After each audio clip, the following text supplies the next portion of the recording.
Hey there everyone, it's the Multiverse Maker here, and welcome back to another lore video. And to a proper counterpart to my vampire one that I did last time, we were doing the great, the terrifying, the extremely hairy werewolves. Now, as everyone knows, werewolves is either a combination of half wolf, half human, or a human that has gone full wolf, going from a humanoid shape to a four-legged canine, which, in the stories that we have all heard growing up, it's either one of those two facts. But if you were to actually look up the story and legends of werewolves, you can see that they're kind of spread out a little bit. And I have looked up the stuff and the myths and legends of werewolves and discovered a few things. One, there's no actual thing of a werewolf turning at the sight of a full moon, or a person getting bitten by a wolf and turning into a werewolf. There has been no accounts of that actually ever happening. But in my research, I have found a couple interesting stories of man and canine interactions that I think you all will find interesting. Interesting fact number one, if you look up werewolf stories, none of them originate in the United States at all. Like, zero. Which is funny if you think about it, because werewolf legends, along with vampires, have all been kind of popularized by us Americans with movies and different franchises of such. So I find that pretty ironic that all the stories that we know of werewolves, besides being populated by Hollywood, has never actually ever originated anywhere in the United States. Which I find funny. On to the legends and stories of the werewolves. First off, Vikings. In Viking mythos, there's like a lot of different stories that go along with honestly almost every creature under the rainbow. Probably the most notable story of a wolf is Fenrir. But in this case, the most notable story of a werewolf appearance is a father and son story. Now, in this story, a father and son are a tag team hunter duo, basically. They hunt together and they kill together. But one day, while they were out hunting, they came across a wolf pelt randomly in the middle of the woods. A gift from the gods, maybe? Who knows? But when one of them donned on the wolf pelt, something strange happened. The person who donned on the wolf's pelt turned into a wolf. Now, by happenstance? Or destiny? No one knows. But when they donned on the wolf pelt, they were able to live out their dream of becoming the best hunters. The greatest of hunters. But sadly, this story has a sad ending to it. One day, one of them donned on the wolf's pelt to hunt. But one of them, the one that donned on the wolf pelt, entered the village and started to attack a human. The villagers did what any sort of person would have done and tried to kill the wolf. The wolf, aka the man who turned into the wolf, ran into the woods to hide and heal. But the person was so gravely injured that they were near death. When I do believe it was the father who found the son, who was the wolf, found his son like this, he prayed to the gods to help his son. And they answered, giving him a herbal leaf that healed his wounds and saved his son's life. Now, I find this story very interesting, mainly because it's not like a wolf bite or a scratch or anything like that we know of. from like many stories that turned these guys into a wolf, but a object, a wolf pelt, which I find very intriguing. And as a wannabe story writer, that could lead into a lot of different outcomes for a story, which I find interesting. Next, France. Now, this one's a little weird because it's not really your traditional werewolf story, because it never had any one person ever turn into a wolf. Not one person. So in France, there were basically cultist rituals to the spirit of the wolf, or to wolves in general, that people were doing, where they would either consume the flesh of a wolf, have a pendant made of wolf bones, or some sort of fabric item that they had on their person that was made from a wolf. But the reason for this is because they thought if they had these things, they would gain the strength and might and power, I guess, of a wolf, which, intriguing. I never heard of a cultist group worshipping wolves, which is interesting. But while I was actually researching this fact, I came across something interesting. Well, two things, actually. Even though it was believed that these rituals were that of the devil, as every other one is, it turns out Satan, or the devil, hates werewolves. Like, he legitly is afraid of werewolves, from what I understand, which is quite interesting. And also, I discovered this while researching this fact of werewolves in France. There are no such things as hellhounds. Now, I know that's like completely off of the course of werewolves, but I found this out.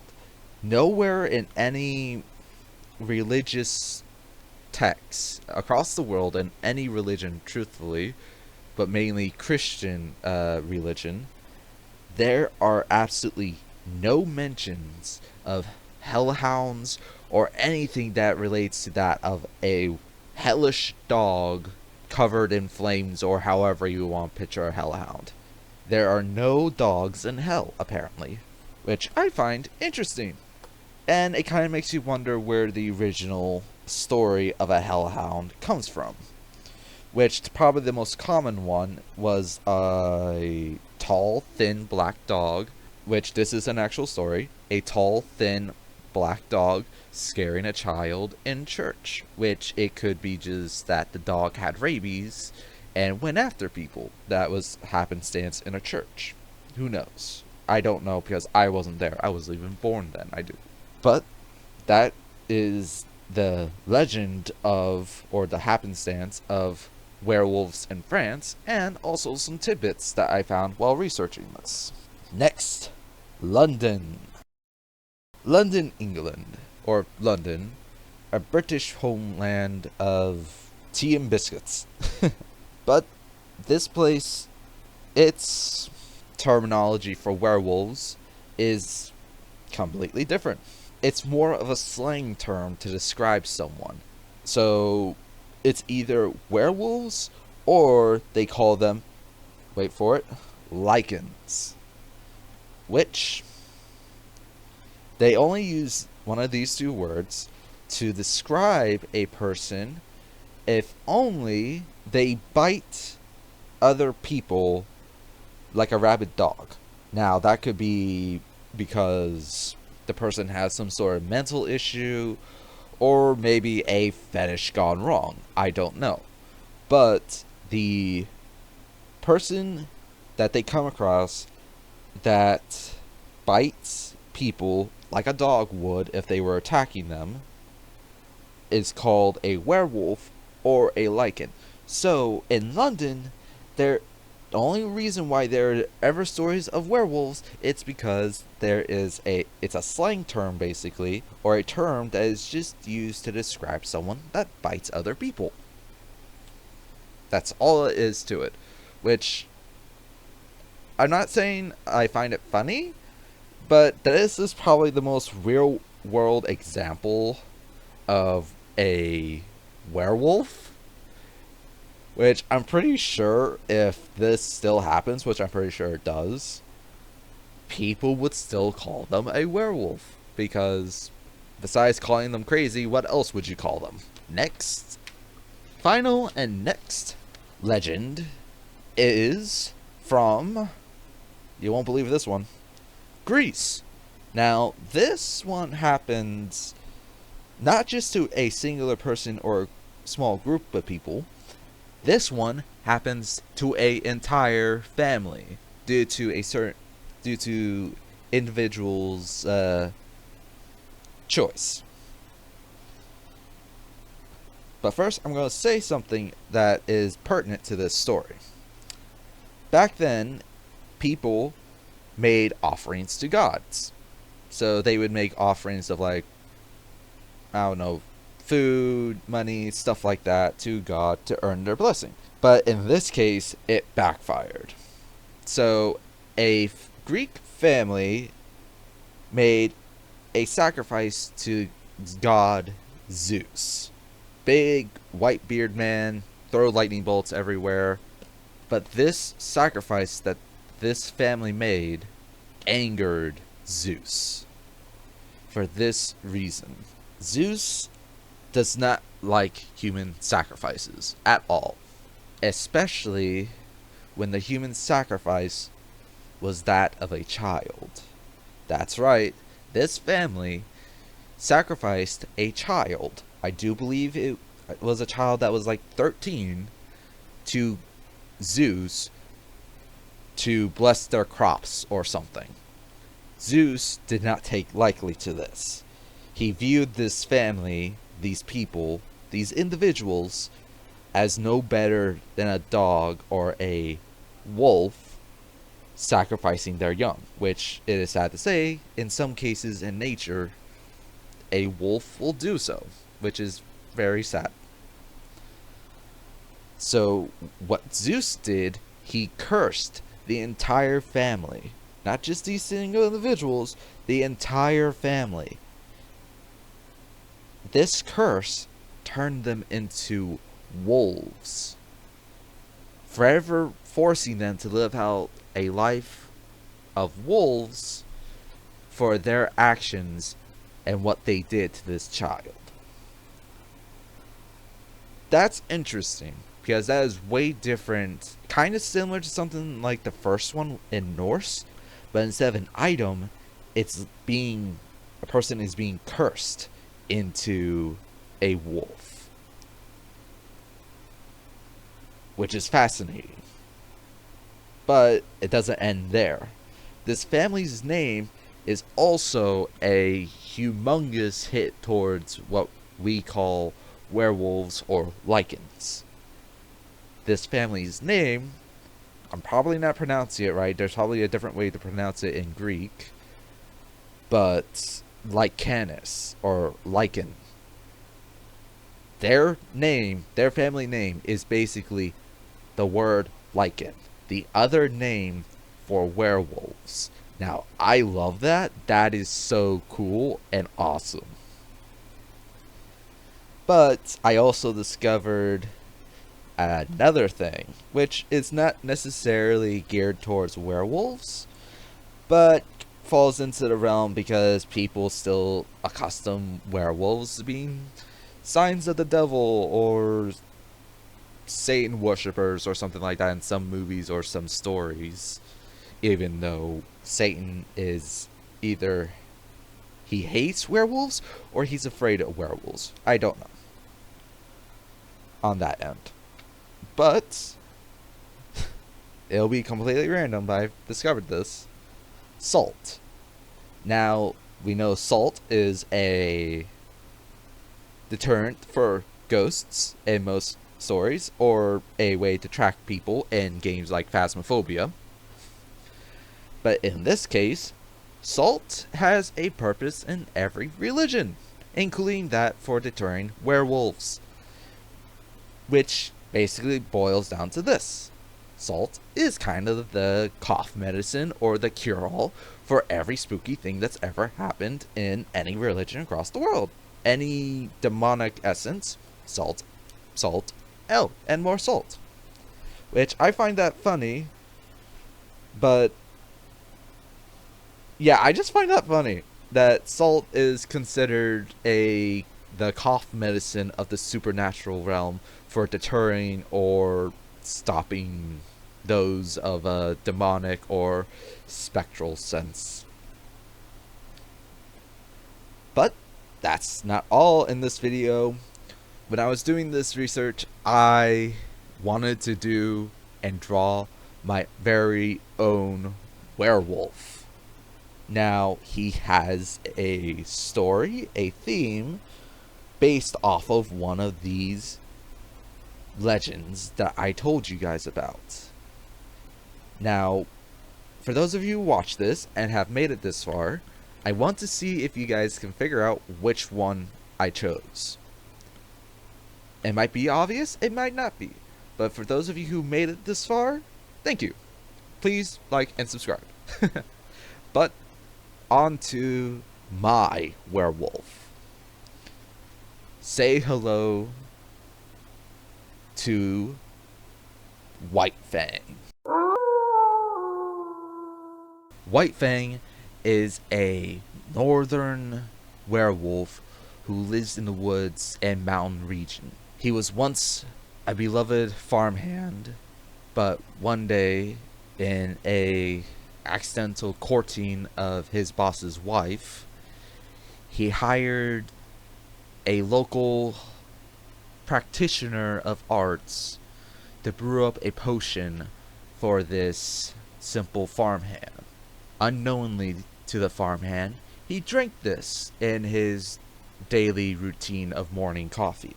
But when he did, he felt something strange. He began to choke. Fingers began to elongate and become almost claws. Then he grew and grew, growing hair through his body and just becoming more of something else. The man thought by doing this, his wife's lover would die. But when he went to see what happened, the man was shocked. His wife's lover did not die. He became something else. A enlarged and angered white wolf man. Larger than any human can ever be. He then ran for his life, went back to the house and grabbed his gun. But before he could do anything, the now werewolf is now behind him, grabbing his throat and ripping it out. In a fit of anger and rage and confusion, the werewolf also went after the farmer's wife, killing her. The nearby villagers heard what was happening and came to the house, bearing pitchforks, weapons of all sorts. He came out, he saw the crowd, then he made it and ran for the woods, fashioning weapons from some nearby stone and metal that he found, taller than anything that could knock down a tree with ease, now roams those woods, feasting on any that walked in. This story is honestly, I really like how this character came out. Instead of going with a gray or a black wolf, I went with a white one because, I don't know, white wolves, especially white werewolves, I always find interesting because they look really cool. Because we've all seen a gray or a black werewolf, but it's really rare and few in between that we see a white werewolf. So I wanted to do a white werewolf character, and it was honestly really fun to do this character. So if you guys liked this video, I have another one in the previous one where I did a vampire mythos drop, which is very cool, very awesome. I actually enjoyed doing that one. And if you also want to see other stuff that I have on this channel, I also have some comics that I've done. I have a couple now so far. One is a Egyptian story. One is kind of a vampire story, but of a kind of a different take. And another one is basically me testing a idea I had for a comic, which leads into this. I have a comic on Tapas. Go ahead and take a look at it. I will put the name and link into the description. But to let you know what it's called, it is called Humanity's Last Protector. It is a pretty cool story with my very own character named Graspec. And he's basically humanity's last protector, or maybe one of humanity's last protectors. Who knows? But if you want to find out more about it, head over to Tapas. It is there. It is pretty fun, and I will be doing a. It will be a monthly comic, which means I will be posting it at the end of every month. The last day of every month, I am posting a video. So I'm not doing on a specific day. It is the last day of every month. So I hope you guys enjoy it. And if you liked the video, go ahead and subscribe. And if you say you found it interesting, but not your, I don't know, choice of content, but you have a friend who's, say, interested in werewolves, vampires, or comics in general, go ahead and send them this video. They might enjoy it. You never know. It could be a nice little digital video gift that you can send someone. But regardless, I hope you guys enjoyed it. You have a good day. And like and subscribe. Do the friendly algorithm stuff. And I'll see you guys in the next video. Multiverse Maker, out.